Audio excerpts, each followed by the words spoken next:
Le Mexique est 4 fois plus grand que la France, mais seulement 2 fois plus peuplé, ce qui laisse la place à de grandes étendues désertiques, parsemées de cactus géants. Un vrai décor de bande dessinée.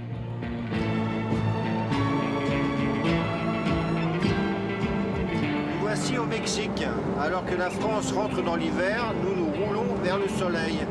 Direction le sud de la Basse-Californie, où on nous a promis que les plages étaient délicieuses. On a hâte de voir ça. J'ai lu mon premier mot et mon premier mot est Chine va à la piscine.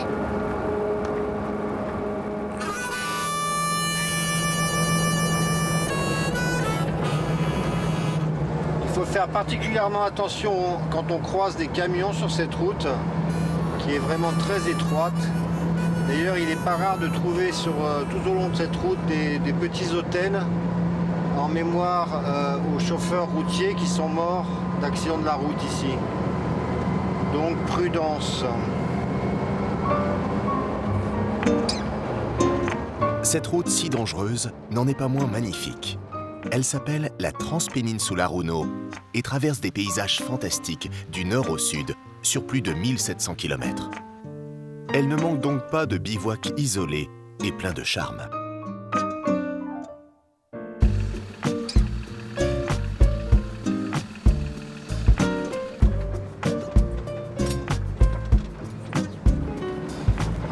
Alors plan B, si l'on veut éviter l'unique route pleine de camions, c'est de passer par des petites pistes. Celle-ci est bien rocailleuse, mais à la fois c'est magnifique, on a l'impression d'être au milieu d'un jardin botanique, tellement il y a de variétés de cactus différentes.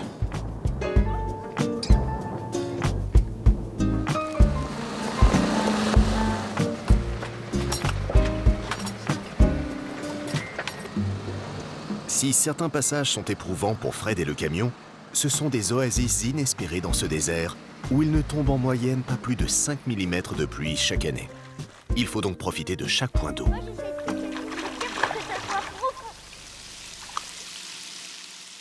Ce soir au menu, le chef vous propose des produits locaux. Nous avons des noix de Saint-Jacques, qui ne sont pas vraiment des noix de Saint-Jacques parce que ce sont des noix de Saint-Jacques locales. On va les cuisiner avec un petit vin blanc mexicain qui est très bon.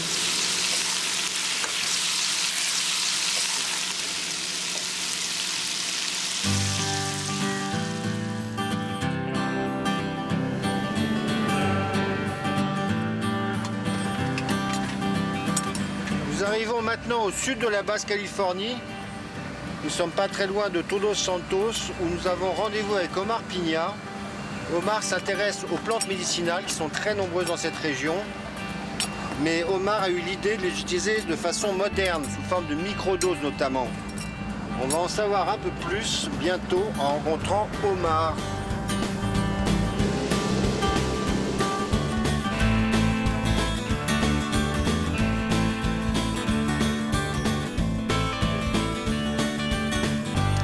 Comment vas-tu, Frédéric? Bienvenue. Laura, bienvenue. C'est un très bel endroit. C'est ton jardin? C'est un jardin médicinal, en fait. On dirait qu'il n'y a pas beaucoup de vie parce qu'il n'y a pas beaucoup d'eau et de pluie.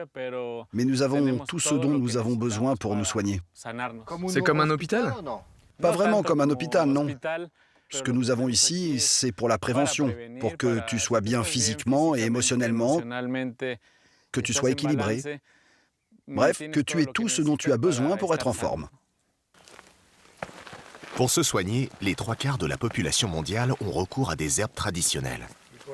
Selon les Aztèques, la maladie est avant tout le symptôme d'un déséquilibre entre le psychisme et le corps. Omar, botaniste de formation, connaît ces collines par cœur. Pour lui, la nature alentour ressemble à une gigantesque pharmacie à ciel ouvert. Cet arbre s'appelle le copal et se caractérise par une odeur. Regarde, sens-le. Prends-le. Sens-le, sens-le. Le copal est une plante que les anciens utilisaient dans les rituels chamaniques de purification. On va en couper de petits morceaux. Omar, lui, va le transformer en pommade désinfectante pour les petites blessures. Il tient à préserver cette pharmacopée naturelle et la rendre accessible à tous, riches ou pauvres, à la ville comme à la campagne. Il s'inspire donc de savoirs ancestraux qu'il remet au goût du jour en produisant des microdoses. Il s'agit de macération de plantes sauvages dans de l'alcool de canne à sucre ou de cactus. Il ouvre la voie à une exploitation durable et moderne des plantes médicinales. Tu connais le cardon? Les anciens par ici, lorsqu'ils se coupent, ils coupent une branche de ce cardon, ils la posent sur leur peau et elle cicatrise. Ok, nous avons ici le bout de cardon. On va juste retirer les épines et nous nous retrouvons avec un excellent remède pour la peau. Enveloppons-le dans du papier journal. Regarde, nous avons un autre médicament. Joli travail. Continuons. Allons par ici.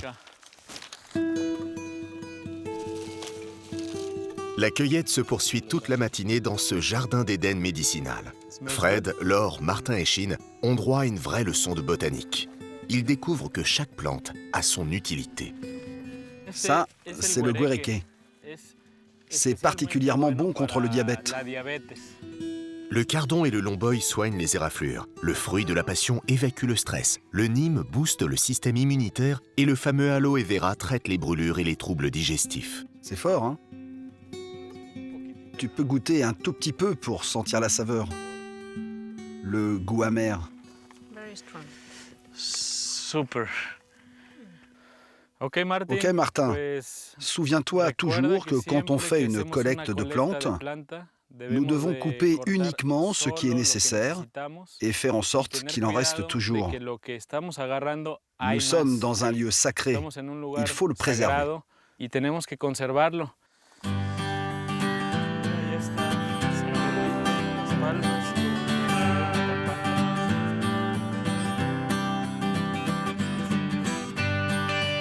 En Basse-Californie, la mer n'est jamais loin. Omar en profite pour faire une halte sur la plage de Todos Santos, où se trouve le marché aux poissons local. Ici, pas de quai pour débarquer les poissons, les bateaux livrent directement leur prise sur le sable. Je te le laisse à 1,50 et si tu veux, je te le prépare.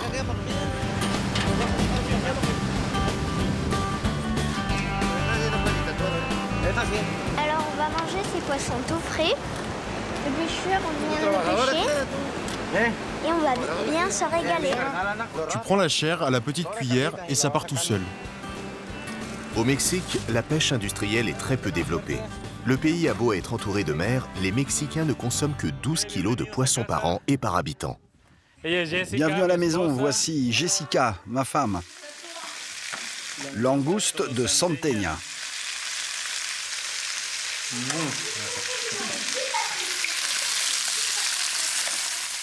Donc ce soir, je vais manger du homard pour la première fois. Et c'est notre ami Omar qui nous le cuisine. C'est pas la classe, ça? Tu sais, on dit homard en France. Comment vous dites? Omar. Vraiment?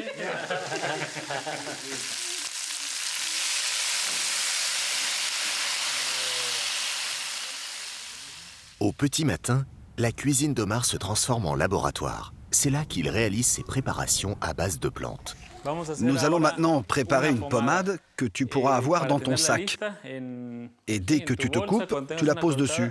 Comme ça, tu cicatrises beaucoup plus vite, ok? Vous êtes prêts? Prêt. Le botaniste transforme ce que la famille a récolté la veille.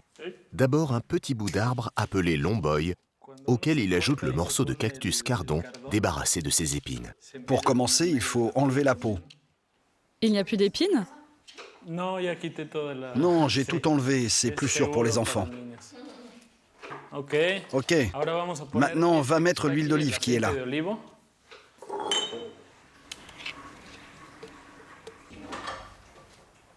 Parfait.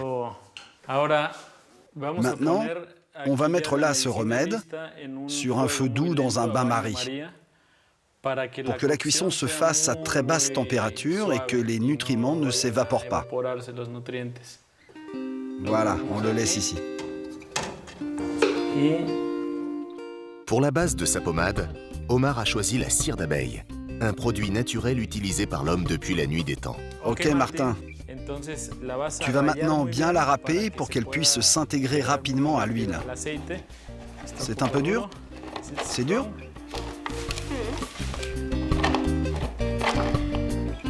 Omar fabrique ensuite du guéreké, très efficace pour nettoyer le foie. Il faut d'abord réaliser une teinture mère, c'est-à-dire un mélange de plantes fraîches et d'alcool qui sera très concentré en principes actifs. Et ben, il faut le couper petit. Les petits bouts de plantes sont ensuite plongés dans l'alcool. La réaction se fait tout de suite et une jolie couleur verte apparaît. Mais il faut attendre 1 mois de macération pour que la teinture mère soit vraiment efficace. Alors là, si vous regardez la couleur, c'est presque jaune. Ça a déjà commencé à faire effet. Omar commercialise ses remèdes via un circuit de produits biologiques. Et comme tout laborantin, il note consciencieusement la composition de ses recettes. La microdose fait que la plante est utilisée d'une manière bien plus efficace.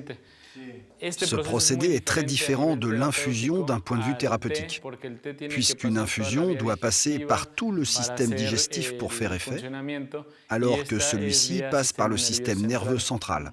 Alors quand on prend une microdose sous la langue, pourquoi sous la langue? Parce que c'est là où nous avons toutes les terminaisons nerveuses. Ça passe très rapidement et le corps peut répondre aux stimuli envoyés par la plante. Mais en fin de compte, c'est une très petite quantité de plantes qui est utilisée. Au final, avec 1 litre de teinture mère, on peut réaliser entre 600 et 1000 microdoses.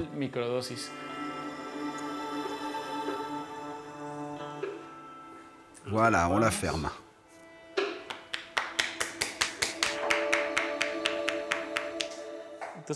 Avec ce bout que nous avons collecté dans le désert, tu as un remède pour toute la famille, pour 10 ans environ. Nous n'utilisons qu'une toute petite quantité de la plante.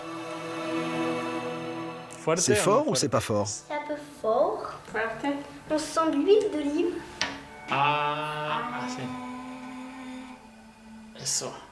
Et là, tu as mal. C'est fort ou pas?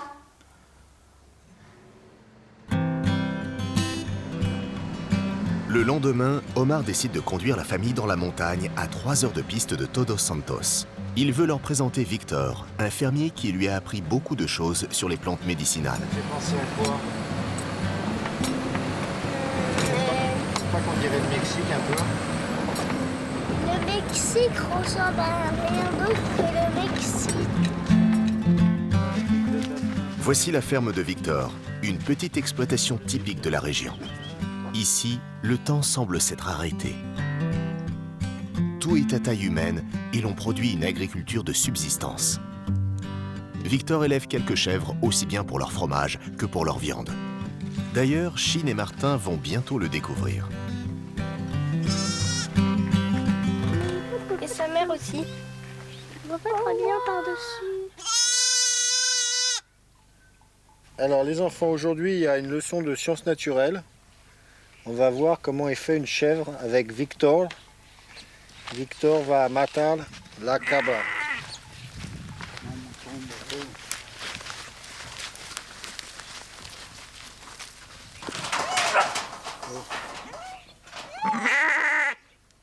Alors je crois que cette chèvre sait ce qui l'attend. Et donc elle n'est pas très contente, normal. Mais à la fois ici, ils sont en train de préparer une fête qui aura lieu demain. Et donc on va se régaler avec.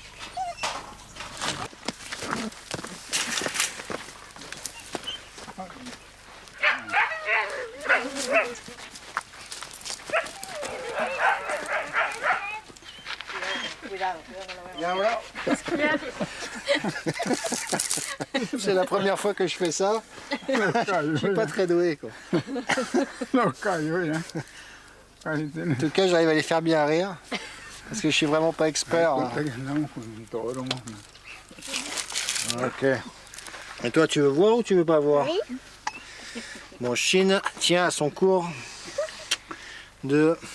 Oui, tu vas faire des cauchemars, Chine.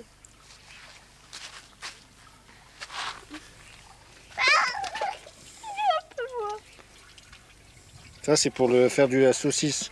Ça fait du boudin, le sang. Il va la récupérer, la peau? Voilà. Ils vont faire quoi? On fait un tapis.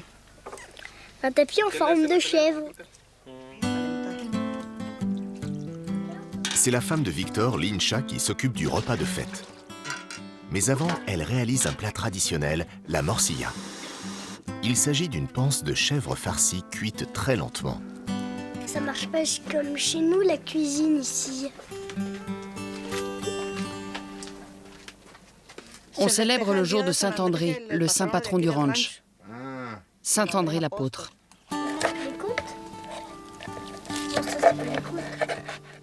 Nous allons apporter le repas à l'église d'à côté et nous allons le servir une fois la célébration finie. Nous allons tous nous réunir et nous allons manger.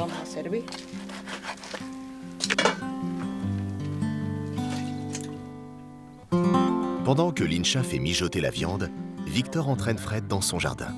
Et là aussi, on trouve parfaitement de quoi se soigner sur à peine quelques mètres carrés. Les pasotes. Les pasotes, c'est pourquoi? Les pasotes, c'est pour l'estomac. Ah, et vous avez quoi d'autre? Ça, c'est la valériane pour les nerfs. Celui-ci, c'est le guanyabana, du corosol. C'est un fruit. Et l'eau de guanyabana est très bonne. Et c'est bon pour quoi, ça? C'est bon pour la pression artérielle et pour le cœur aussi. Apporte-moi ce récipient-là. Voilà, là c'est bien.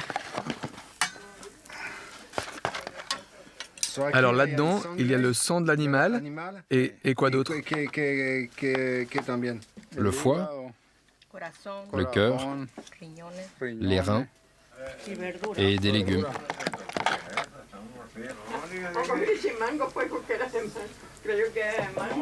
Ah, un taco.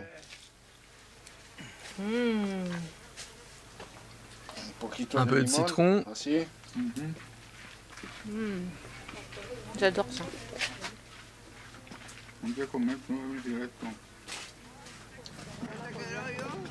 Le lendemain matin, les habitants du hameau se réunissent pour fêter leur saint patron. L'apôtre Saint-André est aussi connu pour avoir été crucifié sur une croix en forme de X. Les festivités commencent par une messe en son honneur dans la chapelle du hameau.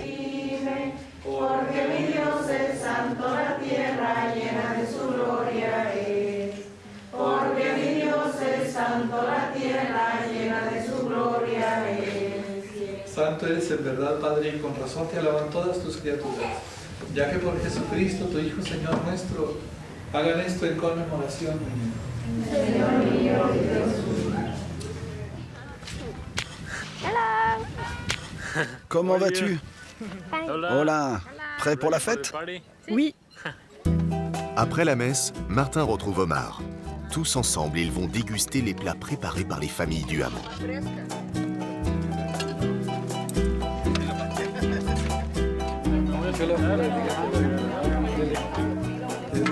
Des pâtes, du poulet et de la purée d'haricots. C'est du poulet ou c'est pas plutôt de la chèvre que tu as fait hier? Si. Pourquoi tu dis du poulet?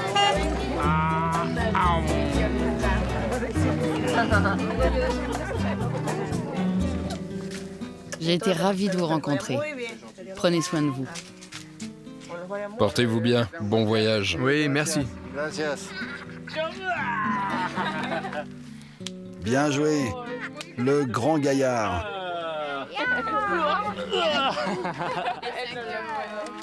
Mon ami, ce fut un plaisir. Merci, merci pour tout. Merci d'être venu. Vous aurez toujours votre maison ici à Todos Santos. Mucho gusto.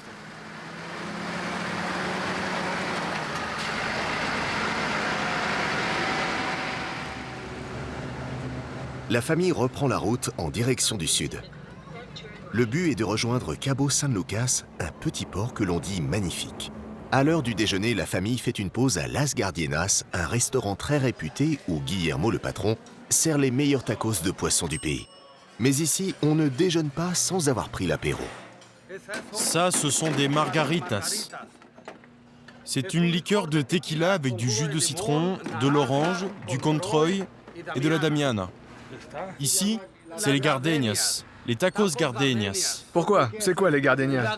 Le gardenia est une fleur très belle et ma mère l'aime beaucoup, d'où le nom Las Gardenias.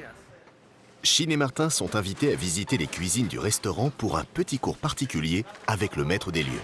La spécialité du chef, ce sont les tacos de la mer. Des crevettes et du poisson. Poisson et crevettes pour les tacos.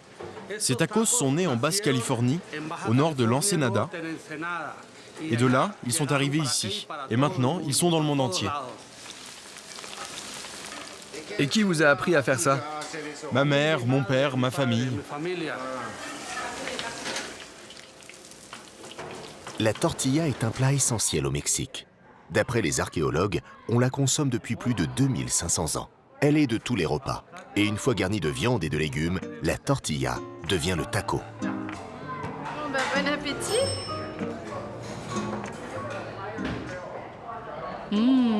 Très très bon.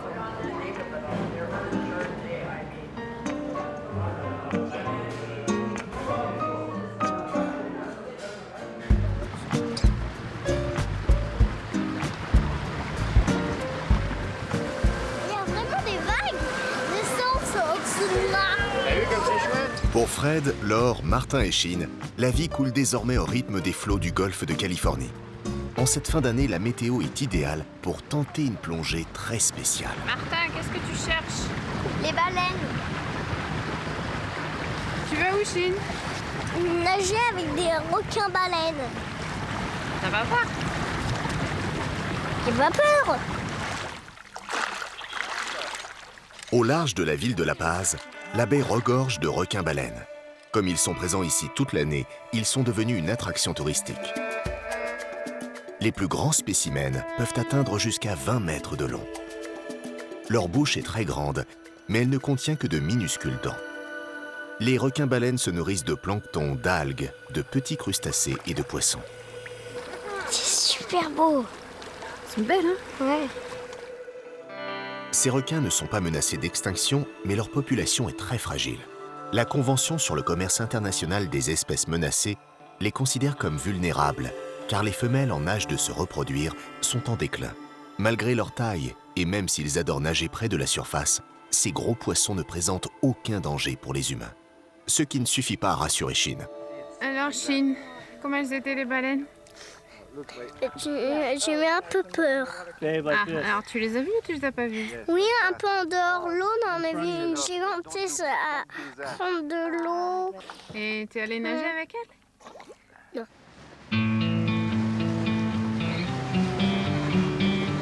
Peut-être qu'une plongée de rattrapage se profile pour Martin et Chine.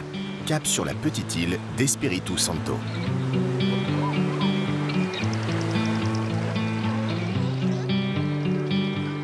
Aucun humain ne vit sur cette île, car l'UNESCO l'a classée réserve de biosphère. Elle accueille l'une des plus importantes colonies de lions de mer de la région.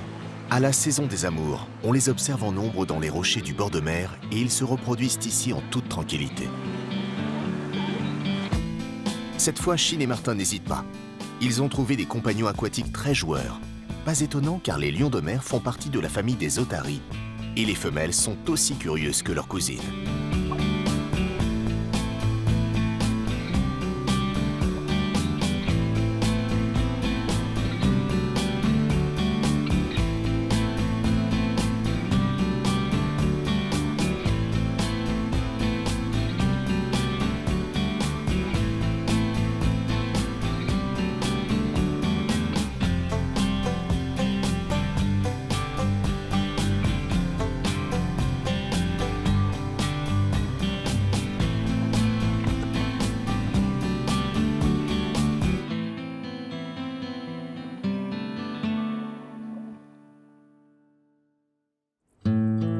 Le voyage en Basse-Californie prend fin.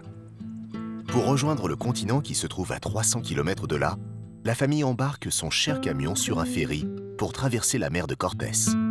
Prochaine étape, la ville de Mexico où la famille doit retrouver des amis.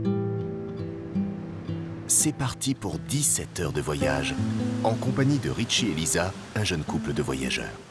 Mais cette traversée a un petit quelque chose en plus.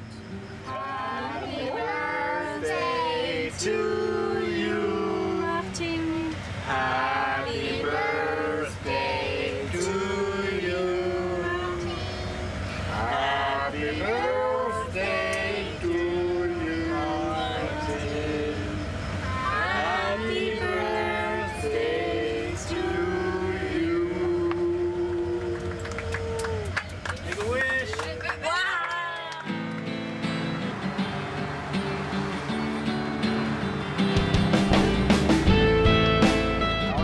que Chine est heureuse parce que dans 2 jours, c'est Noël. Et qui dit Noël dit des cadeaux.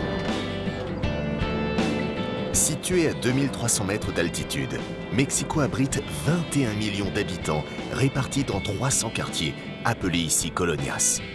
C'est l'une des plus grandes zones urbaines du monde et l'une des plus polluées.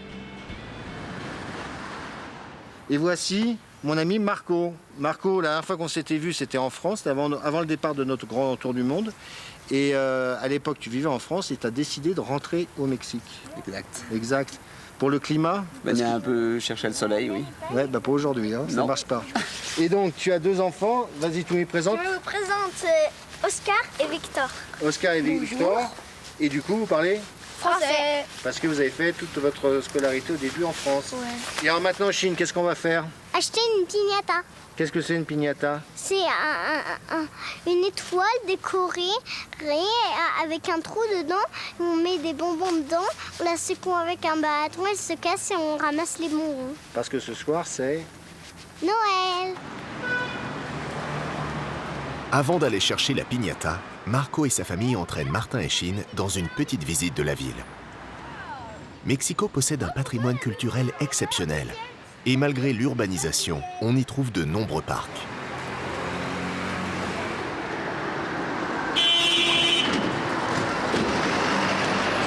Ici au Mexique, les signalisations pour traverser la rue, les bonhommes en signe, ils courent, ils ne marchent pas. Ils courent tout de suite. parce qu'il y a beaucoup de circulation. Énormément, ils respectent très peu les piétons. Très très peu. Donc ils conseillent de courir. Ah, ils conseillent de courir très vite.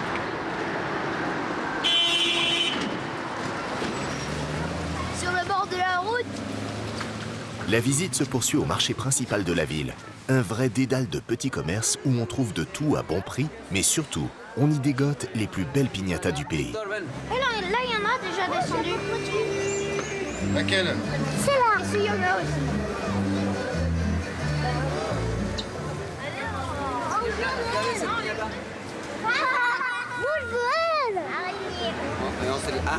Ça c'est des œufs ici. Et à l'intérieur on met des je sais pas comment ça s'appelle, des confettis et on les casse dans la tête des autres. Oh, et voilà. On les casse. Ah, mais pourquoi celle-là? C'est lui qui touche là. Elle a un pouce quand tu la rapproches. C'est une tradition italienne en fait. C'est les franciscains qui ont importé l'idée des piñatas pour commencer à apprendre aux enfants à parler la langue et tout ça. C'est pour ça qu'ils les ont faites avec des pointes, car ils les utilisaient pour représenter les 7 péchés capitaux. Ils ont donc transporté cette tradition au Mexique. Ils ne le font plus en Italie, mais la tradition est restée vivante au Mexique. Ah, comment on fait? J'en ai pas la moindre idée. Non, ça tient pas. Tu es où, Fred? Ah si, ça y est.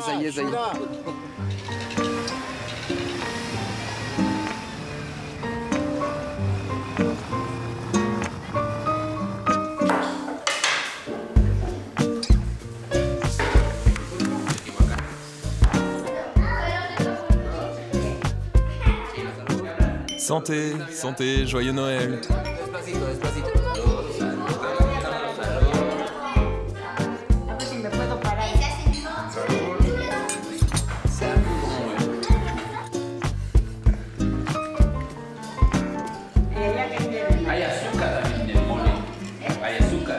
Alors voilà le mollet mexicain. C'est particulier. Ça sent à la fois la viande, mais ça sent aussi le poisson. Et ça sent le chocolat. La couleur vient du chocolat d'ailleurs, je crois. Et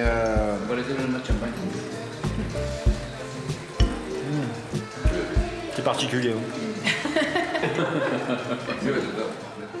En attendant l'heure de la piñata, Laure a proposé de s'occuper du dessert. Et comme la piñata, il vient d'Italie lui aussi.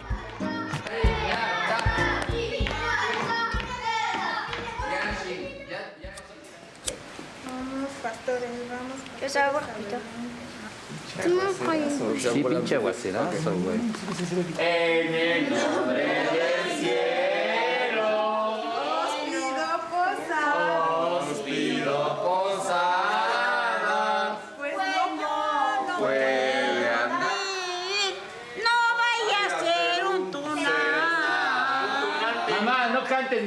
Maman, ne chante pas, maman. Ne chante pas. On peut pas répéter, ne chante pas. Ne chante pas. Ou alors chante juste le refrain, c'est tout. Ok, juste le refrain. T'as quel âge 5, 1, 2, 3.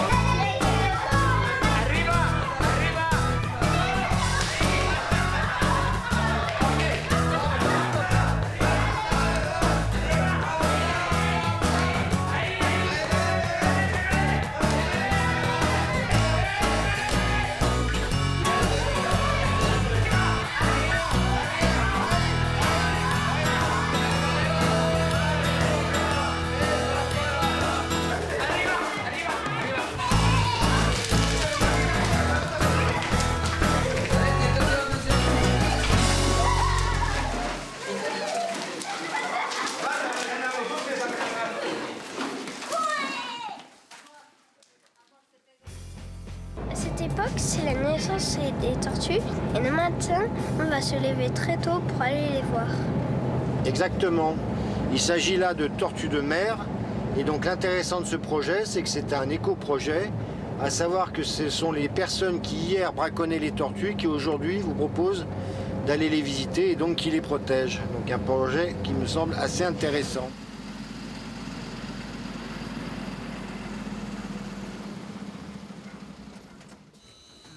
Pour observer l'éclosion des œufs, il faut être debout avant le soleil. Martin et Chine vont devoir quitter les bras de Morphée un peu plus tôt que d'habitude. Alors il est quelle heure, Martin? Il est 5 heures et on va voir des tortues. Adelante.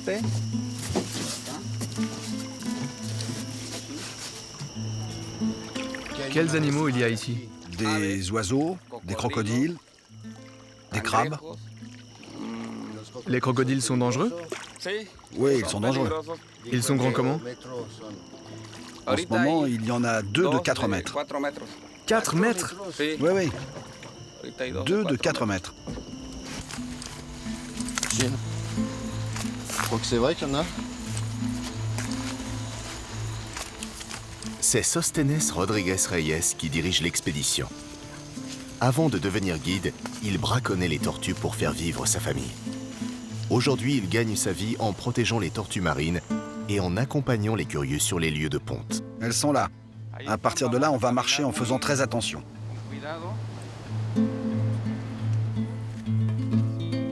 Elles étaient notre source de revenus. Et puis après, l'idée nous est venue de nous transformer en conservateurs plutôt qu'en prédateurs. C'est-à-dire travailler avec la tortue vivante et non pas morte. C'est ce que nous sommes en train de faire en ce moment. Les œufs éclosent 2 mois après la ponte. Sostenes et son équipe les déplacent souvent vers des plages moins fréquentées pour les protéger. Mais les hommes ne sont pas les seuls prédateurs. Les oiseaux marins, les crabes et les ratons laveurs raffolent de ce mets de choix.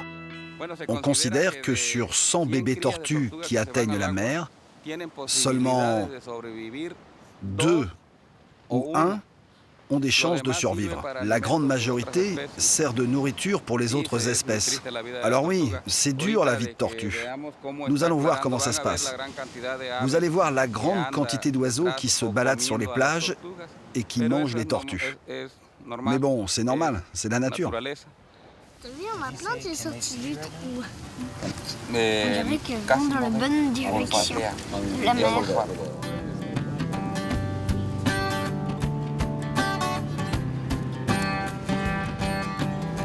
La mets en ligne, on peut l'utiliser à et tourner vers la mer. C'est pas des petites voitures. Quand il survit, ce petit animal peut peser jusqu'à 200 kg et mesurer plus d'1 mètre. Dans une dizaine d'années, ces bébés devenus adultes reviendront sur cette plage pour pondre à leur tour. Ce cycle de la vie dure depuis plus de 100 millions d'années. Elles vont dans la mer et elles vont au fond de l'eau pour pas que les oiseaux les mangent.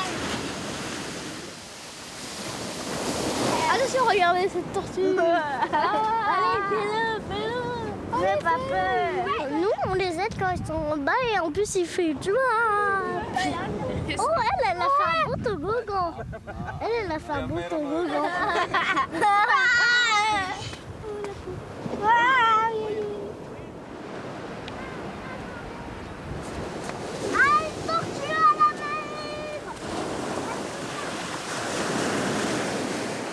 L'Union internationale pour la conservation de la nature estime que plus de la moitié des espèces de tortues est en danger d'extinction. Les différents programmes de protection ont permis de sensibiliser le public et de limiter les effets dévastateurs du braconnage, de la pêche intensive et de la pollution. Mais le combat est loin d'être gagné. Il est temps pour Fred, Laure, Martin et Chine de quitter l'océan et de reprendre la route pour la dernière étape de leur voyage au Mexique.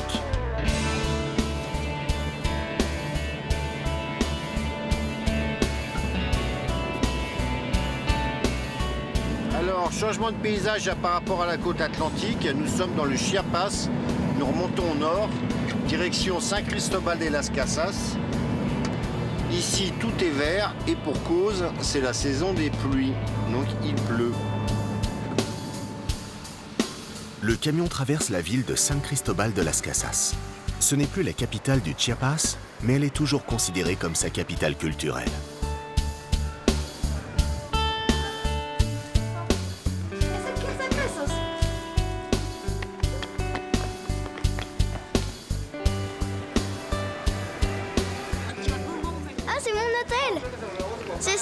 C'est Hôtel Saint-Martin.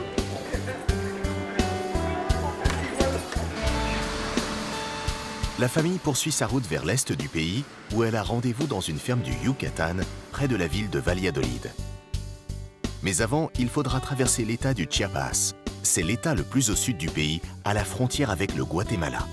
C'est aussi l'état le plus pauvre du Mexique. Plus d'1 million d'Indiens y vivent, et les 3/4 d'entre eux n'ont accès ni à l'eau potable, ni à l'électricité. Paradoxalement, c'est l'une des régions les plus touristiques, car elle abrite de nombreux vestiges incas, comme le temple de Palenque.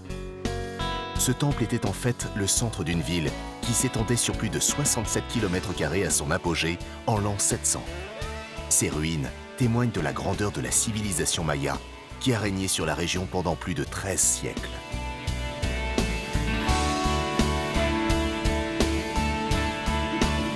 Qu'est-ce que tu manges, Chine? Du cacao. Cacao? C'est bon? Autre passage obligé, les cascades d'Aqua Azul. Comme son nom l'indique, l'eau de ces cascades est réputée pour être bleu turquoise. Sauf qu'à la saison des pluies, le turquoise vire au marron. Qu'est-ce que t'as fait? T'as pris une douche? Non, c'est la cascade! Et elle est où? C'est la cascade!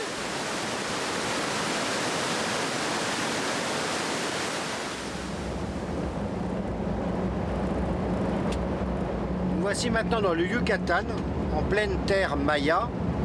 Donc en dehors des jolis sites et des jolies plages, les Mayas ont une culture qui est aujourd'hui encore très forte ici. Et nous allons en savoir un peu plus dès maintenant en rendant visite à César et Lisa. Eux ne sont pas Mayas, mais ils font tourner une ferme sur le principe de la permaculture en s'aidant énormément des connaissances mayas. Donc c'est parti pour visiter ce projet.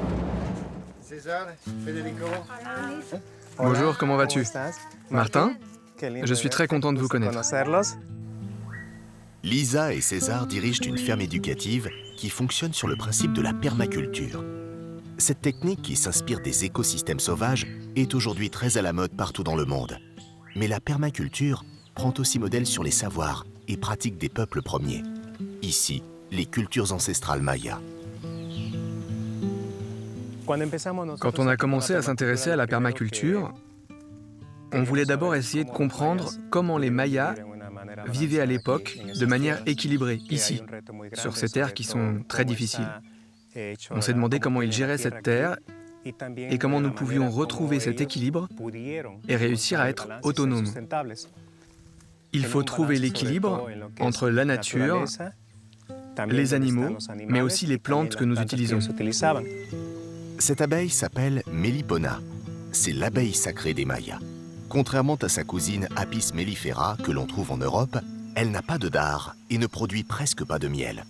En revanche, elle est très efficace pour polliniser les cultures.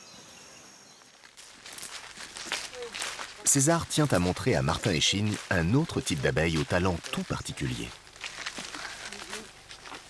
Regarde Martin, tu vois? C'est le gardien. C'est lui qui monte la garde. Ça, c'est un autre type d'abeille qui s'appelle saxique.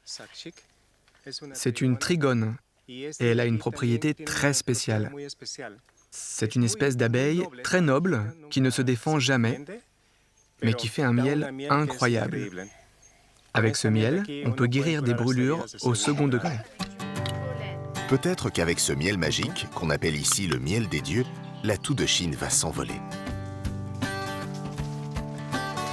Dans les fermes permacoles, chaque plante et chaque animal remplit plusieurs fonctions, comme ce cheval qui permet à la fois de travailler la terre et de fournir un excellent fertilisant. Comme dans toute ferme, le secret de la réussite, c'est bien sûr le compost. Ici, il est fait à partir des déchets verts de la propriété, mais aussi des restes que Lisa récupère dans les restaurants de la région. Merci beaucoup Martin. Nous allons aussi mettre ça dedans. Et d'ici 6 semaines environ, ce sera de la terre, comme celle-ci. La terre obtenue est incroyablement fertile et elle permet de booster les cultures. Voici Jorge, d'origine maya, il est le bras droit de César. Il connaît tout sur les variétés anciennes de légumes. Ici, ils font pousser un tubercule cultivé depuis plus de 2000 ans par les Mayas, le yucca, qui est une variété de manioc. Ce pied de yucca a 1 an. Vous mangiez du manioc autrefois, ta famille? Oui. Comment vous le mangiez? On peut simplement le faire revenir et le manger comme ça avec du miel. C'est bon avec du miel. Regarde ce que nous avons trouvé ici. Ça, c'est du camote et ça, du yucca. Ce sont 2 tubercules que les gens utilisent beaucoup ici. Et généralement, ça, vous le semez avec le milpa, non? Oui, avec le milpa. Et parfois, lorsqu'il n'y a pas de maïs, ouais. On peut s'alimenter avec ça. Et on peut le donner aux animaux aussi, c'est bon pour eux aussi. Oui, et ça, vous en semez tous les ans? Oui, chaque année, oui. Les cyclones ne sont pas rares dans la région. Et au cas où les cultures seraient détruites, ces racines permettent aux habitants de survivre. Au Mexique, on en consomme sous toutes les formes, en version sucrée, salée et même liquide, puisque les Mexicains fabriquent une bière de manioc. Chine et Martin font le plein pour le déjeuner. La famille est invitée à partager un repas traditionnel maya. Au menu, des légumes de la ferme et du pibi pollo, qui signifie poulet enterré. Le poulet mariné est enroulé dans des feuilles de bananier et cuit dans un four de terre, creusé à même le sol et appelé pib. Ce mode de cuisson est très symbolique pour les Mayas, car ils croient en l'existence d'un monde parallèle, souterrain, qui fait partie du cycle de la vie.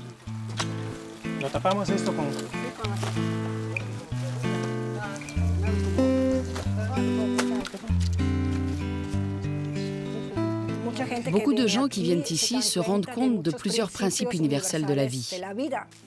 Et avec ces connaissances, ils peuvent retourner chez eux, même en ville, et voir comment ils peuvent changer leur vie.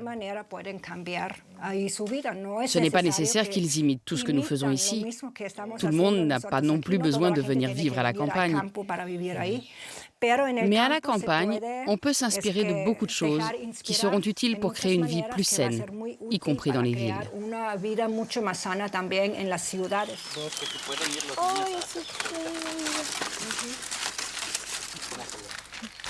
Listo? Listo.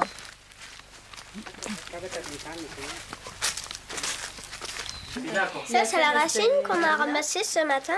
Maintenant, elle est cuite. Un poquito, pero no mucho. C'est la patate.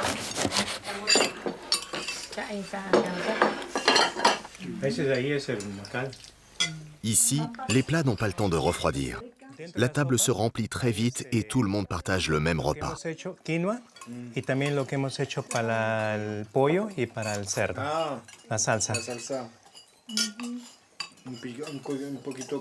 Muy rico, sí. Tiene un buen sabor, ¿verdad? À la fin du repas, Lisa a un petit rituel. No, Mali, no. Ça, ce sont des coquilles d'œufs. Et maintenant, je vais les faire griller pour qu'elles sèchent un peu. Comme ça, on pourra les donner à manger aux poules pour qu'elles aient assez de calcium pour faire d'autres œufs.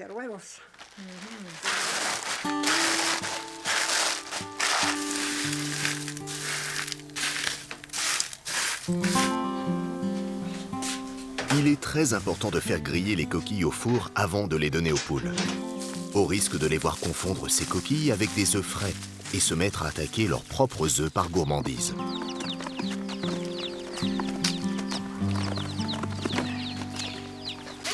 Qu'est-ce que tu fais, Chine? Transporte des poussins. Et qu'est-ce que tu vas faire avec des poussins? Je vais les mettre dans le poulailler. Ah. Crois que c'est de maman pour les mettre.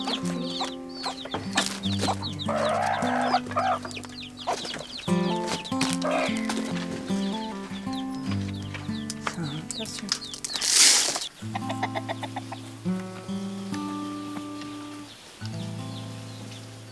Il y a un coq qui s'approche.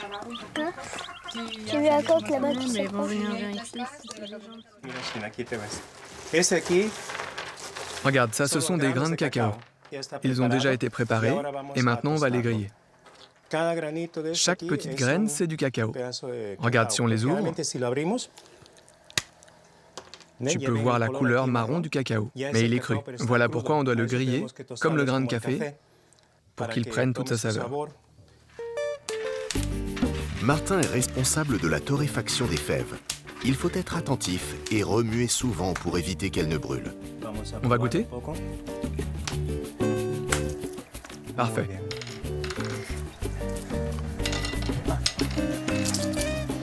Chine et Martin ont beaucoup de chance. Ce n'est pas tous les jours qu'on fabrique soi-même son chocolat pour le goûter. Il ne manque que le pain.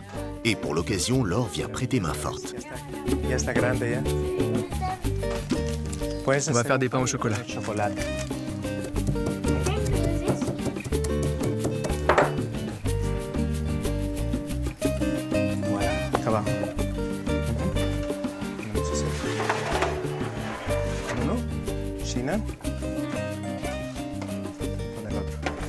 Voilà, maintenant on va le bénir.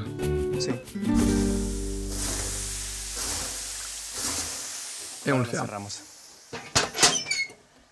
Ça, c'est pour la vapeur. Comme ça, il y a de la vapeur à l'intérieur. Et dans 10 minutes, vous allez voir, dans 10 minutes, tout sera devenu...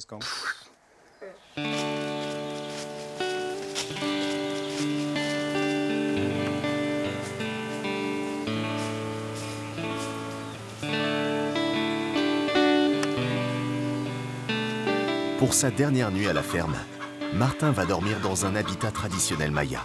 Il s'agit d'une hutte en rondins de bois recouvert de torchis et coiffée d'un toit de palme. Aujourd'hui, on y trouve des matériaux recyclés plus modernes.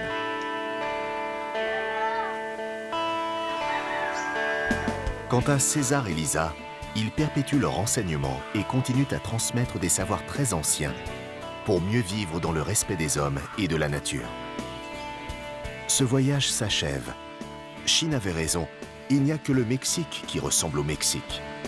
Un patrimoine et une biodiversité exceptionnelle, qu'Omar, Sóstenes, César, Lisa et Jorge vont continuer à préserver pour leurs enfants et ceux des autres.